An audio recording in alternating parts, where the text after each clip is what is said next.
Empezamos ya, hermano. Sí, hermano. Ok, vamos a compartir.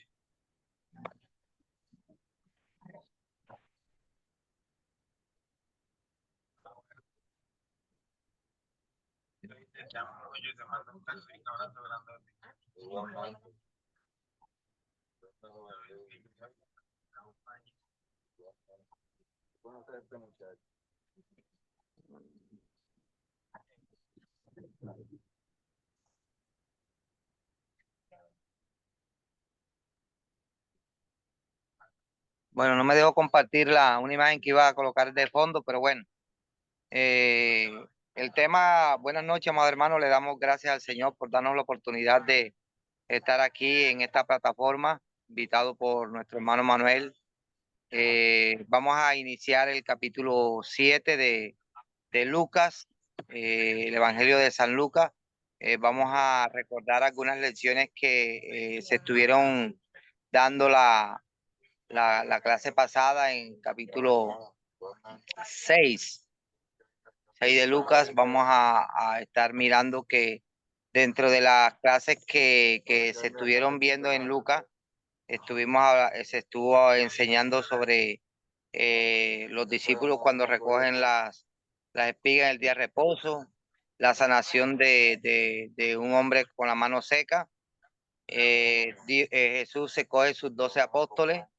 Jesús da la enseñanza en un lugar llano. Estuvimos hablando, bueno, ahí de las bienaventuranzas y los ayes dentro del sermón. Amor hacia los enemigos, la regla de oro. Igualmente los 2 cimientos, edificar la casa sobre la roca y la arena, y la edifican.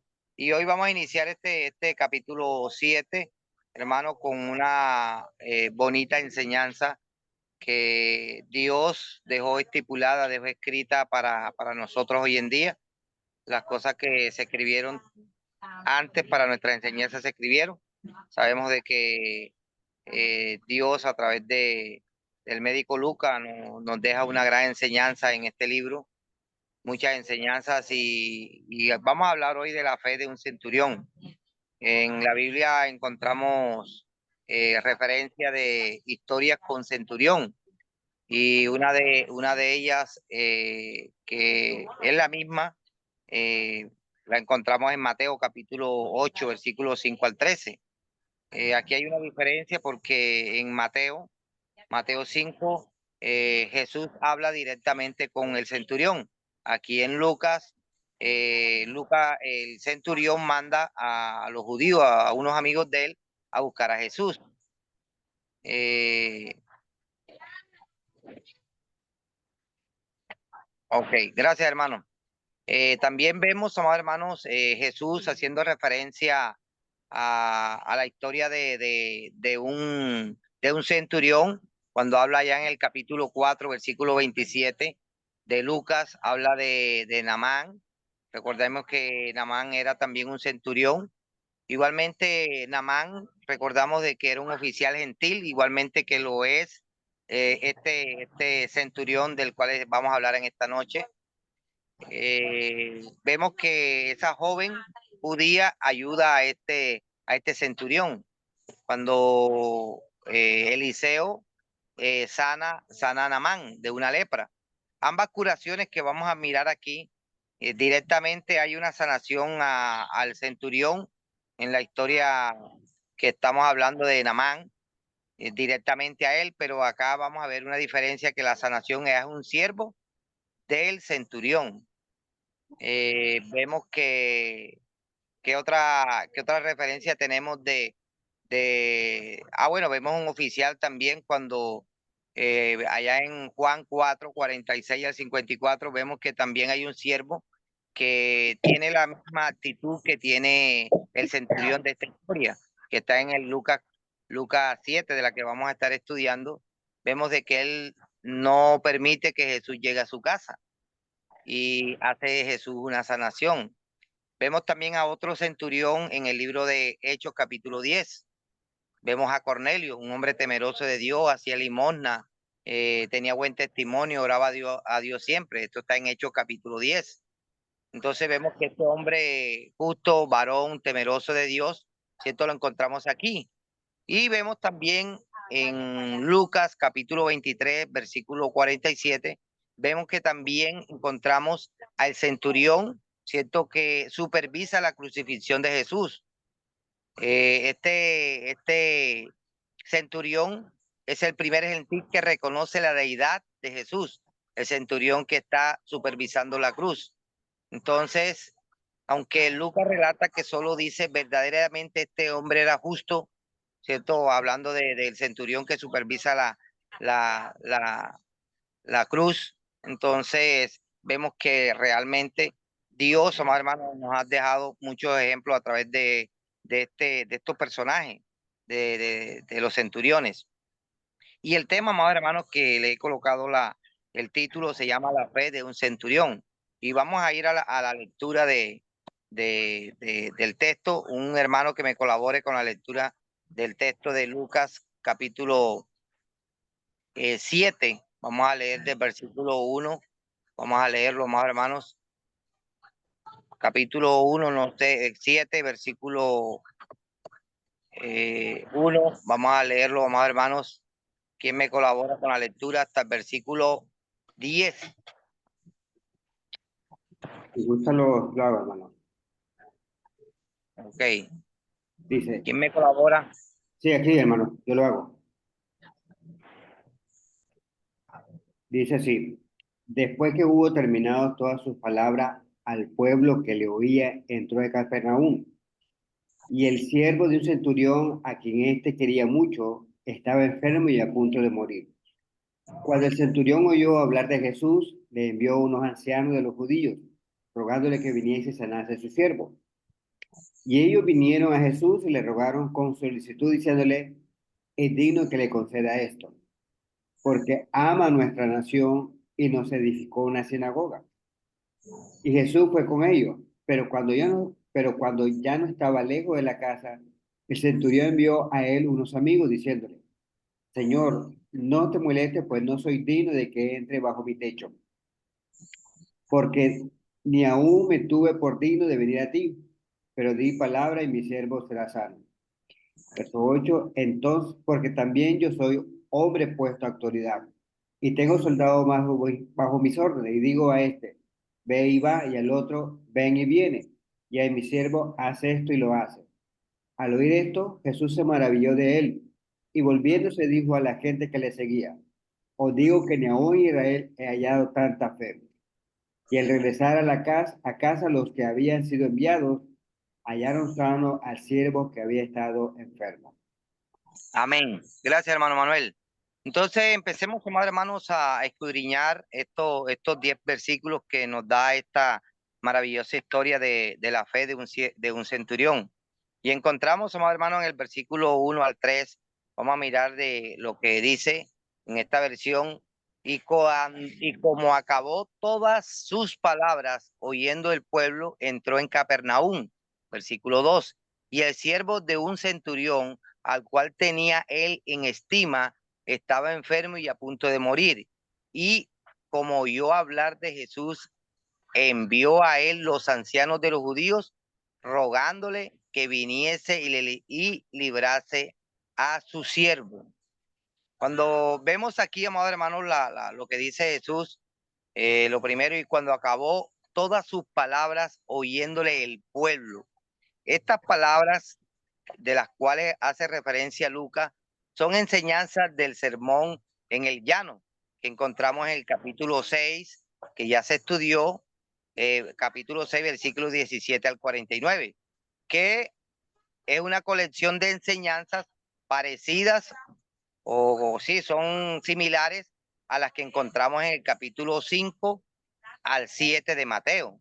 Entonces vemos, amados hermanos, que estas palabras que dice, cuando acabó sus palabras, se está refiriendo a este sermón de la montaña que hace referencia a Mateo y que igualmente Lucas en el capítulo 6 también están descritas. Aquí dice que Jesús entró en Capernaum, siguiendo el versículo 1. Entró en Capernaum, versículo 1. La segunda parte, Jesús se crió en Nazaret. Recordemos que Jesús se crió en Nazaret, pero ahora su hogar, su estancia está que en Capernaum, según Mateo 4, versículo 13. Cuando Jesús visitó a Nazaret, recordemos que cuando viene Jesús de Capernaum a Nazaret, ¿qué le dijo la gente? ¿Qué le decía la gente? De tantas cosas que hemos oído hablar de ti que haces en Capernaum, haz también aquí en tu tierra. Eso está en Lucas capítulo 4, versículo 23. ¿De qué respondió Jesús? De cierto os digo que ningún profeta es acepto en su tierra. Ahí mismo en Lucas capítulo 4, versículo 23. Entonces, Lucas, el médico Lucas expone la historia de la incredulidad en Nazaret.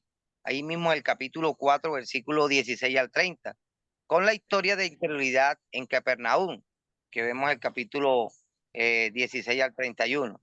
Ahora, ¿qué vemos, amados hermanos? Vamos a hablar un poquito del siervo, el siervo del centurión, el cual estaba, dice que el centurión le tenía en gran estima, su patrón, su jefe. Vamos a llevarlo al lenguaje actual para que miremos de que cuando se habla de centurión, se habla de qué, de el jefe del siervo. Estaba que subordinado, el siervo que estaba enfermo estaba subordinado por el centurión. Dice, y estaba a punto de morir. Versículo 2.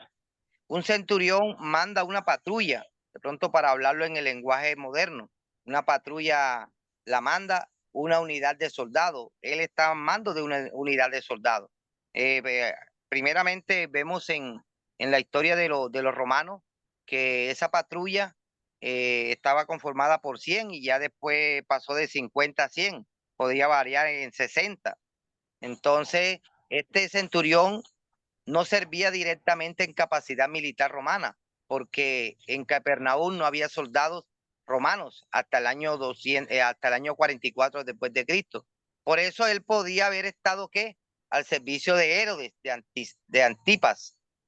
Seguramente era responsable de mantener el orden y de supervisar la recaudación de impuestos. Lo más probable es que este es el trabajo que hacía el centurión ahí en Capernaum. Este centurión valora mucho a su siervo. Y esto es importante, amado hermano, que nosotros veamos que es algo que se sale de lo normal en este centurión. Aunque esto podía indicar que se preocupa solo por el valor económico del siervo, porque el siervo para ese entonces tenía un valor económico. La descripción favorable de Lucas sugiere que piensa muy bien en su siervo como persona, no como un objeto donde él encuentra un valor económico. No es normal que gente en altos cargos sienta verdadero afecto hacia los subordinados con quienes trabaja, pero esto parece ser el caso aquí.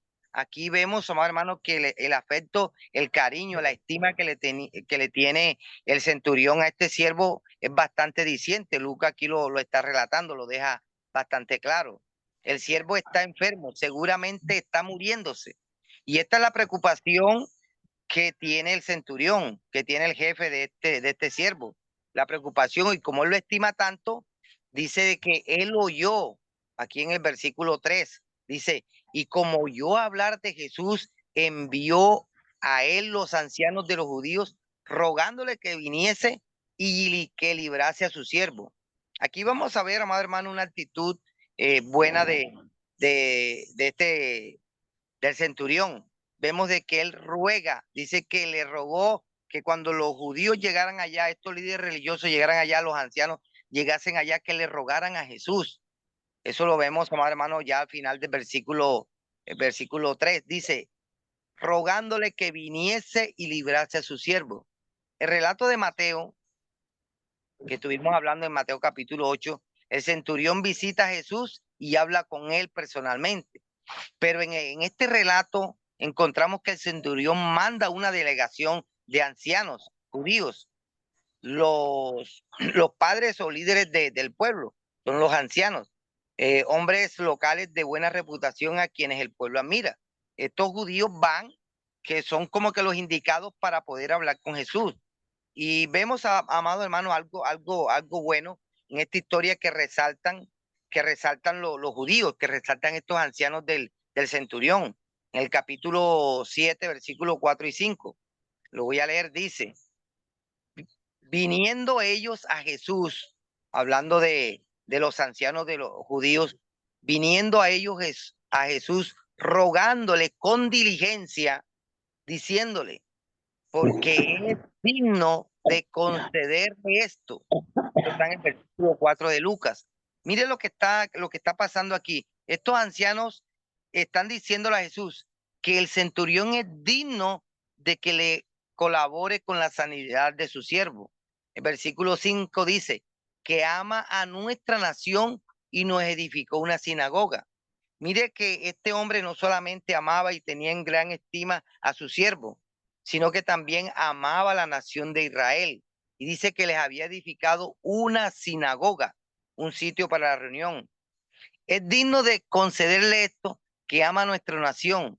El centurión les pidió a los ancianos judíos que intercedieran por él, dando por hecho que Jesús respondería de manera favorable a sus súplicas. Y estamos hablando de un romano, de un gentil, no estamos hablando de un judío. Y por eso él le suplica a los ancianos que le digan a Jesús, a que le digan a Jesús, que le suplicara a Jesús que fuera allá y le concediera lo que le estaba pidiendo para su siervo. Estos ancianos le dejaron claro a Jesús que no habían venido bajo presión, sino que tienen verdadero afecto a este centurión. Mire la relación buena que maneja un centurión con el pueblo de Israel. Mira la manera buena y de buena que maneja el centurión con el siervo. Vemos aquí, amados hermanos, que esto casi no es normal, que un siervo, que un centurión maneje una buena relación con los judíos, en este caso, porque ellos estaban encargados del recaudo. De pronto, algunos centuriones podían ser bastante déspotas, arrogantes, y vemos esta actitud de este siervo, de este centurión, perdón, con la nación judía, y igualmente con este siervo. Dice aquí mismo en el versículo 5, y él nos edificó una sinagoga. Esto, amado hermano, debe sorprendernos a nosotros, de que un gentil, ¿cierto? Como este centurión, le edificase una sinagoga a los judíos, que le construyeron una sinagoga, y que gente judía le permitiera hacerlo. O sea, esto no es normal, y lo encontramos aquí en la historia. El centurión simplemente podría haber construido fondos para la construcción de una sinagoga, pero él y sus hombres probablemente podrían haber que tomado parte directa en la construcción. Hasta es posible que él utilizara fondos romanos de lo que él había recaudado para colaborar con la construcción de esta sinagoga. Y vemos que esta relación que él había cultivado con los judíos es lo que vemos reflejado en lo que los judíos hacen cuando llegan a los pies de Jesús. Esto es de admirar, que a pesar de que que los judíos y los gentiles no se gustaban, no tenían una buena relación, vemos que este gentil tiene una buena relación con los judíos.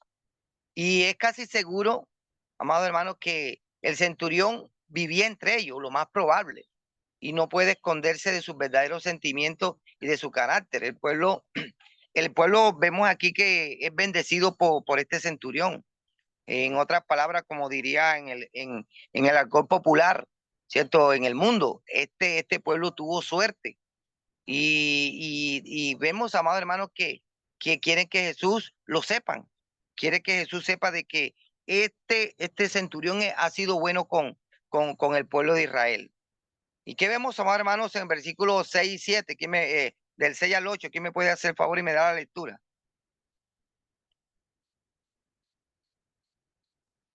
Del 6 al 8, hermano. Sí, hermano.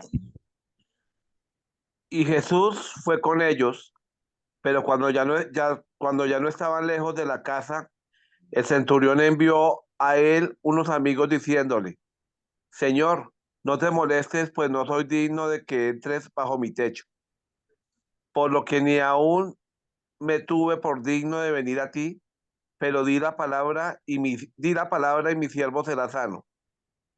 Porque también yo soy hombre puesto bajo autoridad. Tengo soldados bajo mis órdenes y digo a este ve y va. Y al otro ven y viene. Ya mi siervo hace esto y lo hace. Amén.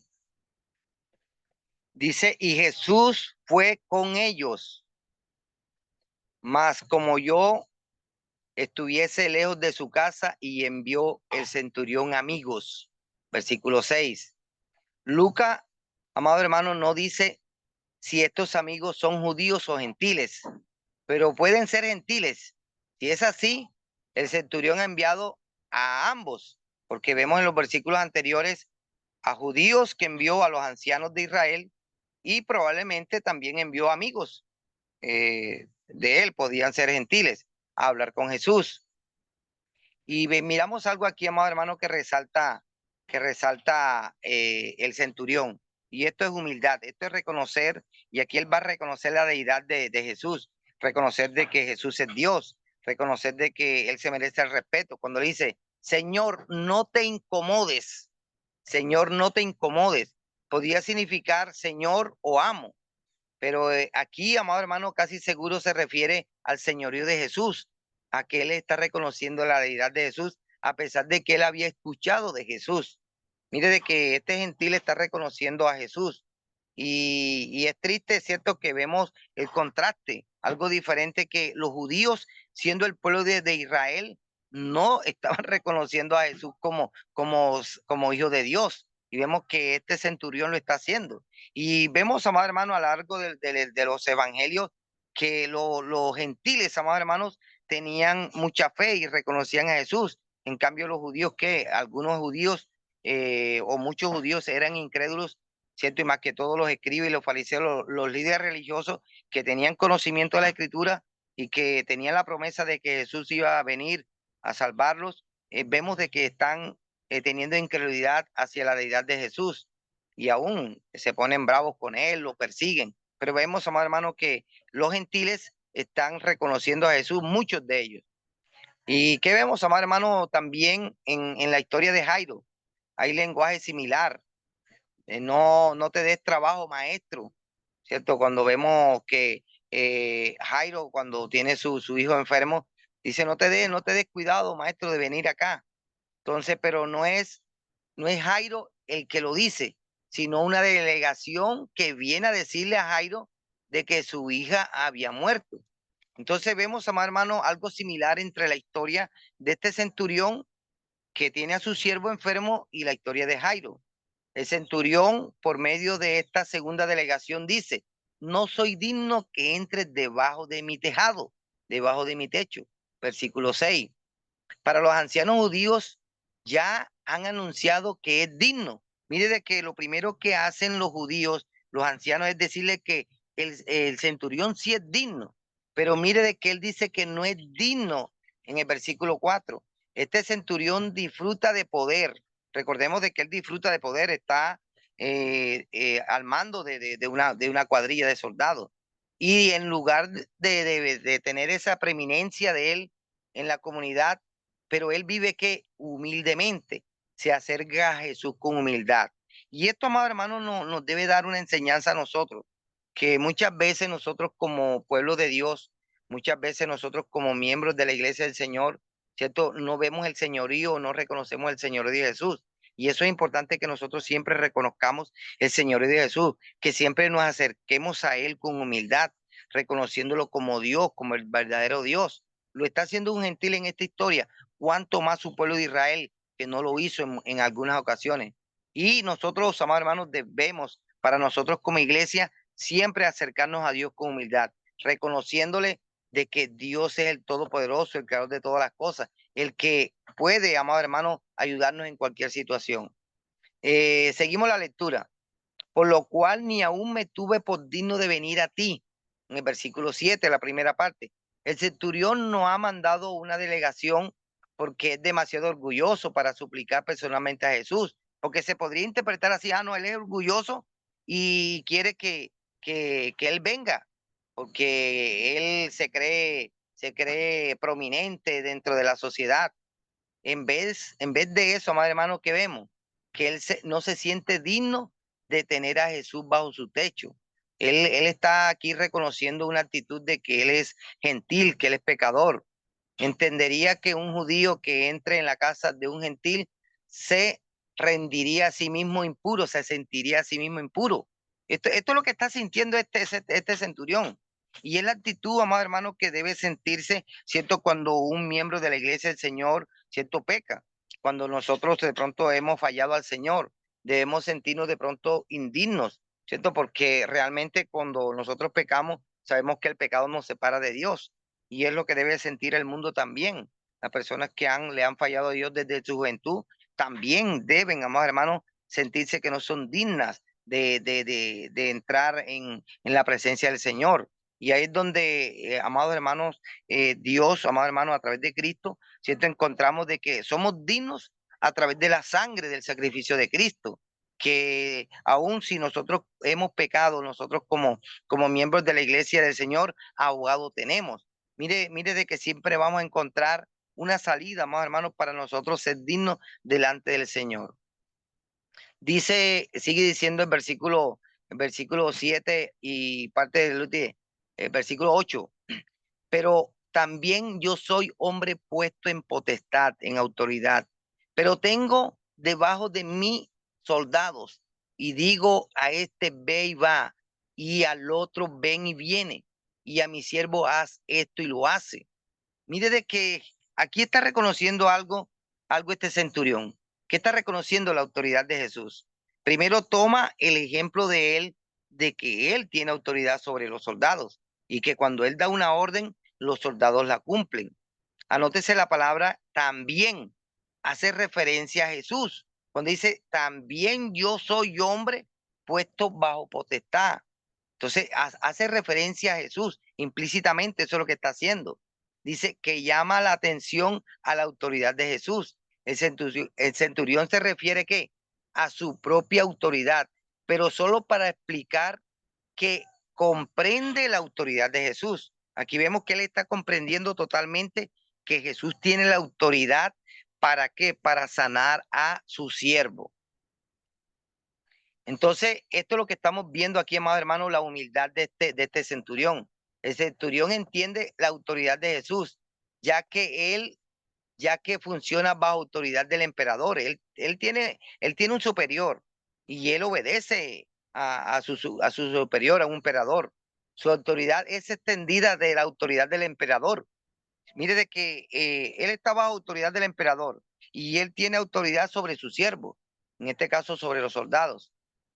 Entonces, aquí, amados hermanos, nosotros vamos a encontrar, ¿cierto? Que el centurión no elogia su propio poder, su propia autoridad.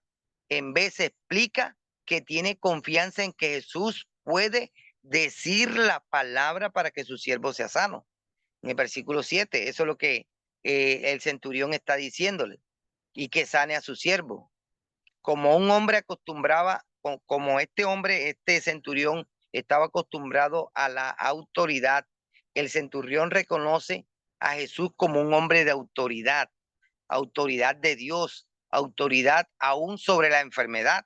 Porque recordemos, amados hermanos, que estamos hablando de un siervo del centurión que está a punto de morir y aún a una larga distancia. Jesús no va a imponer las manos. Mire que aquí estamos hablando ya de la fe del centurión. Y estamos hablando de que este centurión reconoce la deidad, reconoce la autoridad de Jesús. Y aquí estamos viendo una fe genuina de un gentil, amado hermano. Este evangelio, amado hermano, igual que los otros evangelios, enfatiza en la autoridad de Jesús. Si nosotros vemos aquí en algunos pasajes, no los voy a leer, solamente los voy a mencionar. En Lucas 4:32 dice de que él habla con autoridad. En Lucas 4:36 la gente comenta con asombro su autoridad sobre los espíritus inmundos.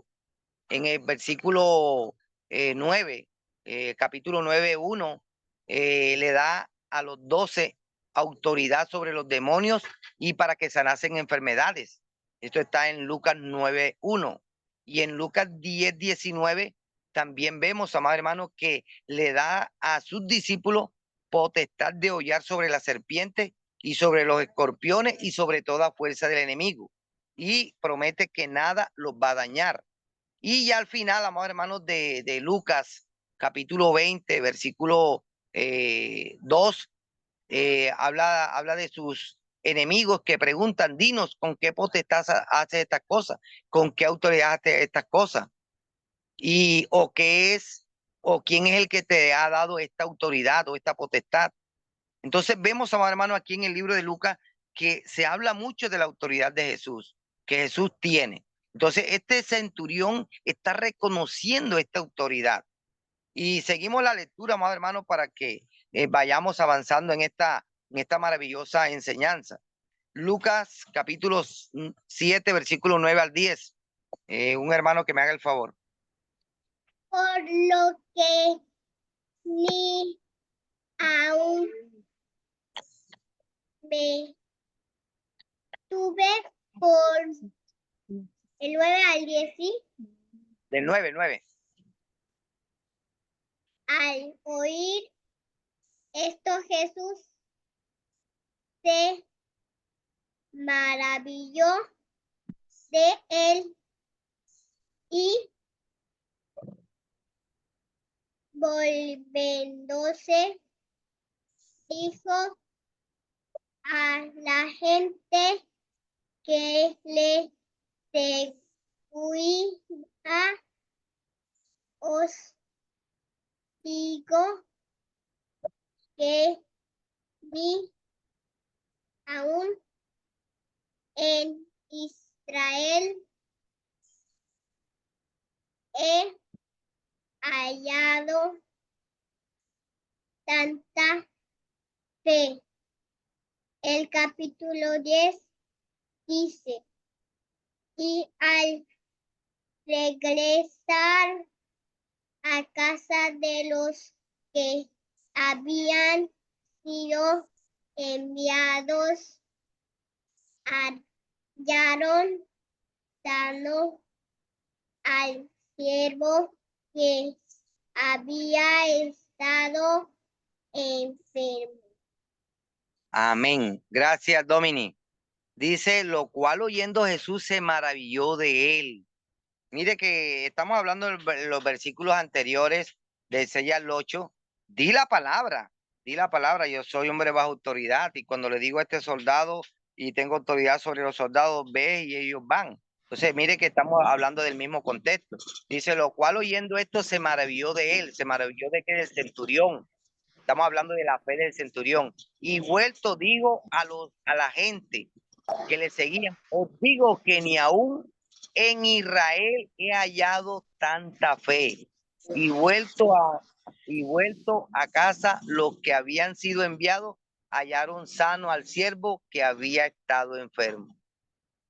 Entonces, amados hermanos, ¿qué vemos aquí? Es natural, ¿cierto? Es natural que Jesús espere fe, ¿cierto? Del pueblo de Israel, porque es el pueblo de Dios, ¿cierto? En el contexto histórico. Y por cierto, Jesús encuentra fe en Israel, en algunos de Israel. Muchos discípulos le seguían. Capítulo 5, vemos en el de Lucas, del 1 al 11, en versículo 27 al 32, los leprosos que fueron sanados con poder en Lucas 5, 12, los que testifican de sus milagros en el capítulo 5, versículo 26. Multitudes se reúnen alrededor de él, allá en el capítulo 6, 19. Sin embargo, todos los judíos no creen en Jesús.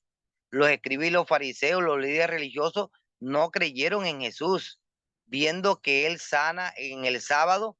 En vez de que Jesús sana el sábado, ¿qué hacen estos escribas y estos fariseos? Se llenan de ira, de rabia. Eso está en capítulo 6 de Lucas, versículo 11. De todos modos, amados hermanos, es natural esperar que Jesús encuentre gran fe, ¿cierto? No es natural, ¿cierto? Que Jesús encuentre fe, una gran fe fuera de Israel. Los gentiles, amados hermanos, no tienen comunión con Dios, siglos y siglos sin interacción con Dios para prepararse para el advenimiento de Jesús. Esto lo estaba esperando el pueblo de Israel, no los gentiles. Pero hasta este momento, amados hermanos, este centurión gentil ha experimentado la fe más grande de este evangelio.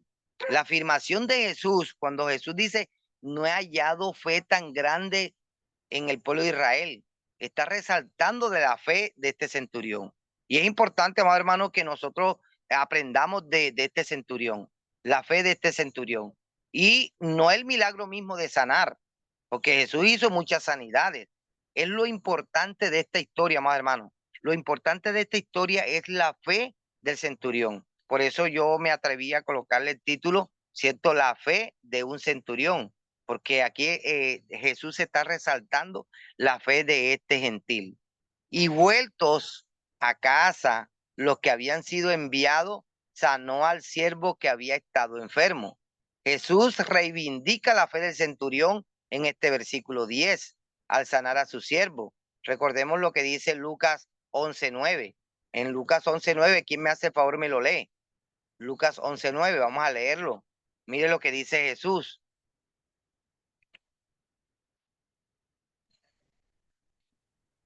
Y Dice, yo os digo, pedid y se os dará, buscad y hallaréis, llamad y se os abrirá. Amén.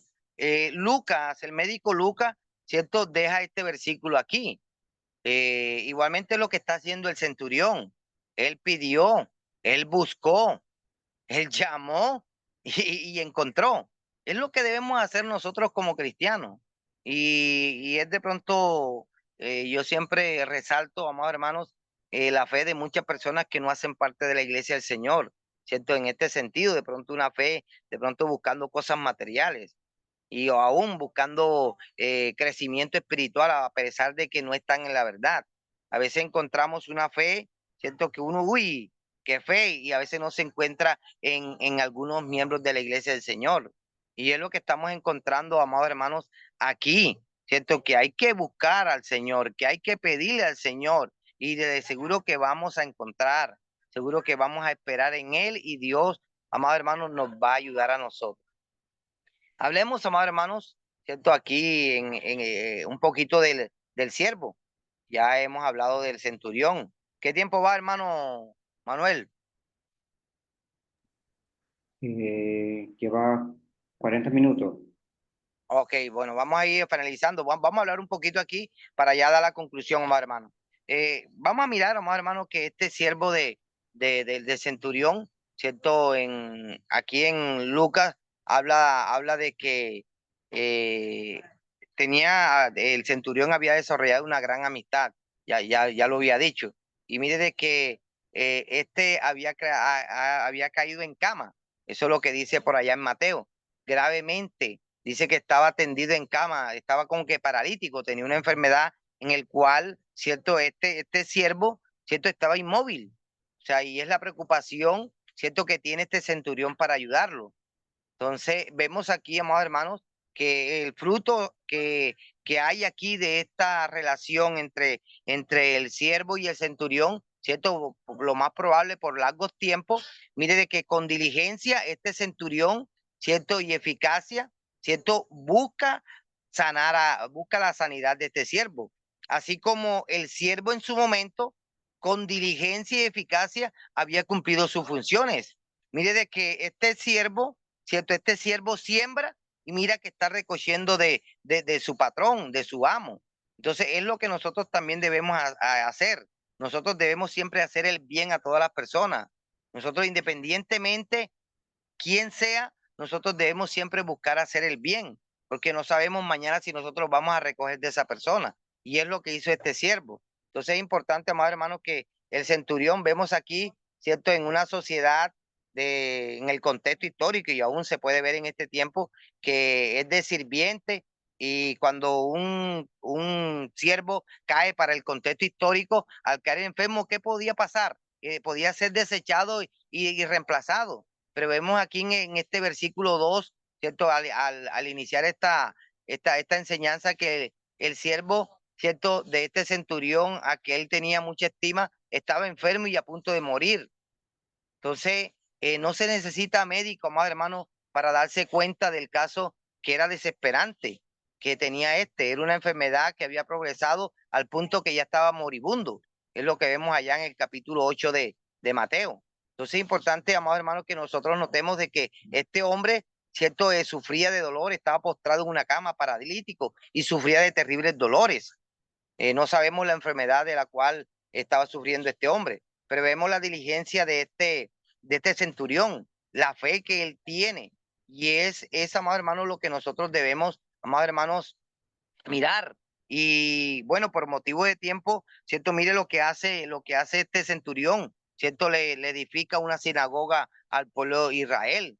Nos hace acordar de un rey Altajerje de Persia, que también ayudó al pueblo de Israel, ¿cierto? Para los utensilios y para todo lo que tenía que ver con el culto de adoración. Entonces es importante, amados hermanos, que nosotros veamos muchas buenas cualidades de este centurión, que las cuales nosotros debemos aprender, de las cuales nosotros, amados hermanos, debemos aferrarnos. Y lo que vemos aquí, amados hermanos, principalmente es la fe de este centurión, que nosotros como iglesia, amados hermanos, debemos tener fe. Somos la iglesia del Señor, hemos creído, nos aferramos a la palabra de Dios, a la doctrina de Cristo. Y recordemos, amados hermanos, que la fe viene por el oír y oír la palabra de Dios. Cada momento usted y yo, como siervos del Señor, estamos enseñando la palabra de Dios. A cada momento las hermanitas que están aquí en la plataforma, que están en sus lugares de reunión, están escuchando palabra de Dios. Y nosotros, amados hermanos, debemos tener una fe innata. Nosotros debemos tener una fe grande, porque la fe viene a través de la palabra. Nosotros nos pasamos alimentando los domingos, los días de reunión, en los días de semana, sea miércoles, jueves, los sitios de reuniones en las cuales, o los días de reuniones a los cuales cada congregación se haya puesto de acuerdo. Estamos leyendo la palabra de Dios diariamente, la estamos escuchando por audio, la estamos escuchando por video, la estamos leyendo en los grupos de estudios que tenemos. Nuestra fe debe ser igual o superior a la del centurión, de este gentil, porque ahora nosotros somos pueblo de Dios. Entonces, amados hermanos, es importante que nosotros, amados hermanos, que nuestra fe no sea cuestionada como vemos que Jesús cuestionaba la fe, ¿cierto? Jesús cuestionaba la fe. Aún algunos decían que ayúdame en mi incredulidad. No, nosotros no podemos decir esas palabras. Nosotros ya, amados hermanos, tenemos todo revelado. Nosotros debemos tener una fe, amados hermanos, así como la del centurión. Eso es importante que nosotros la tengamos presente, amados hermanos. Voy a concluir, amados hermanos, haciendo un comentario aquí. Miramos, amados hermanos, que este romano, ¿cierto? Con muy poca instrucción espiritual, porque realmente no tenía instrucción espiritual, no tenía mucha palabra, no conocía de las cosas de Dios. Y vemos esta clase de fe, ¿cierto? En este hombre, sin tener en cuenta de que él no tenía palabra. ¿Cuánto mayor debería ser nuestra fe, amados hermanos? Tenemos una Biblia completa para leerla, estudiarla.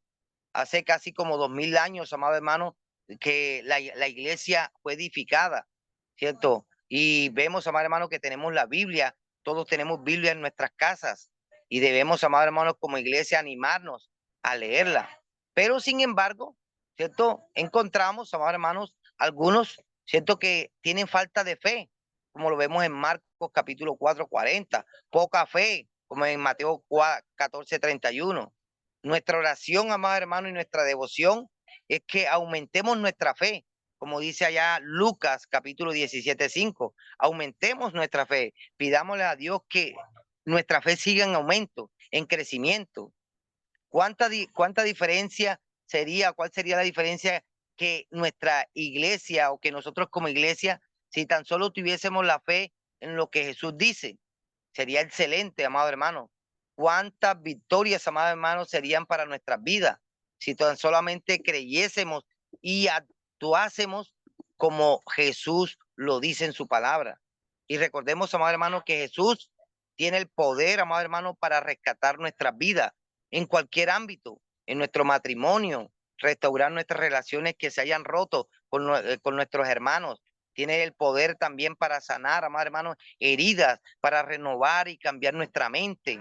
Él tiene el poder, amado hermano, para sanar nuestro corazón y llenarlo de perdón. Jesús tiene el poder para darnos ¿qué? La fuerza para enfrentar cada día, para enfrentar nuestras dificultades, para enfrentar, amado hermano, las tribulaciones por las cuales estemos pasando. Jesús tiene el poder para proveer para mi familia, para proveer para cualquier familia, para proveer para cualquier hermano, para nuestras necesidades o cualquier circunstancia en la cual nosotros tengamos. Jesús tiene el poder para salvarte, tiene el poder para salvarnos, para darnos que una vida completamente nueva, una vida renovada, tener una fe genuina, tener una conversión realmente real, Entonces, hermano, recordemos lo que dice Hebreos, amados hermanos, 11:6. Pero sin fe es imposible agradar a Dios, porque es necesario que el que se acerca a Dios crea que le hay y que es galardonador de los que le buscan. Amado hermano, así como vimos la fe de este centurión, así debe ser su fe, en crecimiento, en aumento, y que no dudemos, porque el que duda no encuentra. Amado hermano, Dios les bendiga y les guarde. La paz de Dios sea para con todos. Gracias, hermano Manuel, por la confianza y Dios les bendiga a todos.